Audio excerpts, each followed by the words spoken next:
अस्सलाम वालेकुम। ये वक्त आजमाइश का है।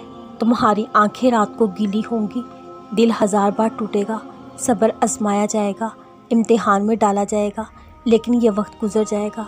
आपने सुना तो होगा कि हर मुश्किल के साथ आसानी है, बस ये मुश्किल बस थोड़ी सी बाकी रह गई है। नबियों में सबसे ज़्यादा मुश्किलात वाली ज़िंदगी हमारे प्यारे हबीब हज़रत मोहम्मद सल्लल्लाहु अलैहि वसल्लम ने गुजारी है। हालांकि वो अल्लाह के महबूब और सबसे लाडले नबी थे, तो फिर ये कैसे हो सकता है हम अल्लाह के महबूब बनना चाहते और हमारी आजमाइश ना हो। ज़िंदगी सबसे ज़्यादा लाडलों को आजमाती है, इसलिए जब ज़िंदगी में मुश्किलात का दौर शुरू हो तो समझ जाएं अल्लाह आपको अपना महबूब बनाना चाह रहा है। वो आजमा रहा है कि आप तकलीफ़ में सब्र और शुक्र से उसकी मदद और साथ तलब करते हो या मायूस होकर शिक पे शिकायत लेकर बैठ जाते हो। अल्लाह पाक सबकी दुआओं को सुन लेगा। अल्लाह के ख़जाने में किसी चीज़ की कमी नहीं है। देर है अंधेर नहीं, बस करना ये है कि मायूस नहीं होना, मायूस ना हुआ करें। मायूसी के उसी पल एक मुस्कुराहट से जाएं, सब अल्लाह के हवाले कर दें और याद रखें सब अल्लाह का है, सब अल्लाह के लिए है, सब उसी की तरफ है, सब उसी के हवाले है। हर पहर सब्र के घूंट भर लें। ये कड़वे लगेंगे लेकिन इनका असर मिठास भरा होगा। तुम्हारी मंजिल बहुत करीब है, हो सकता है ये तुम्हारा आखिरी पड़ाव हो।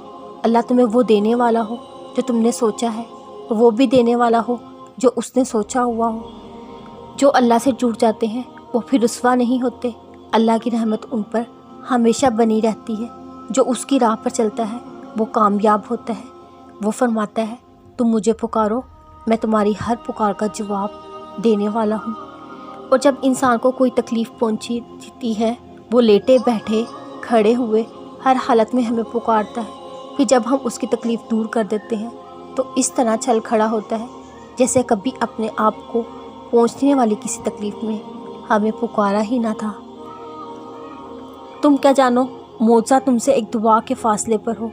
तुम क्या जानो ये दर्द शायद तुम्हें संवारने के लिए दिया गया हो। तुम क्या जानो यूँ बार बार तुम्हारा अल्लाह को पुकारना अल्लाह को कितना महबूब हो। तुम क्या जानो जिस पर दिल कट रहा है, जिन हालात पर शिकवा करते हो, वही तुम्हें तुम्हारी मंजिल से मिला दे। तुम क्या जानो खुदा ने पहले ही से तुम्हारे नसीब में तुम्हारी मनपसंद चीज़ को लिखा हो।